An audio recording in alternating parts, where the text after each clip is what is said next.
તિલકવાડા તાલુકાના ગ્રામજનોની અને તિલકવાડા તાલુકાના તમામ લોકોની એવી માંગણી છે, જે નર્મદા પરિક્રમા અત્યારે ચાલી રહી છે તેમાં જે અત્યારે સરકારશ્રી દ્વારા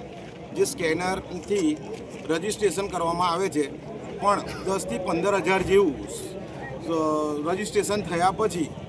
આગળના રજિસ્ટ્રેશન થતા નથી, એટલે બહારની જે પબ્લિક આવે છે એને ખૂબ હાલાકી પડે છે।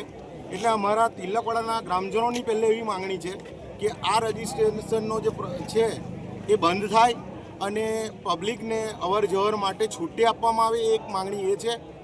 અને તિલકવાડા ગ્રામજનો અને તિલકવાડામાંથી થતા 40 ગામોને અહીંયાથી અવર જવર કાયમમાં રહેતી હોય છે અને એમનો આ મુખ્ય માર્ગ હોય તો એ લોકોને પણ અવર જવરમાં પ્રોબ્લેમ ના ઊભો થાય, કેમ કે દરેક જણને ઉપરના કેટલાક ઓર્ડરોથી અહીંના લોકલ જે પબ્લિક છે એને પ્રશાસન એટલે યાને કે પોલીસ સાથે ખોટા ઘર્ષણ ઊભા થાય છે,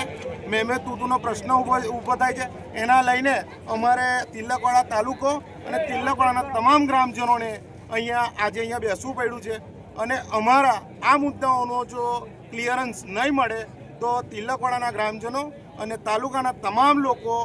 કોઈ પણ પક્ષ કોઈ એની સાથે અમને કોઈને લેવા દેવા છે નથી। અહીંયા તમામ પક્ષના લોકો નર્મદાજીના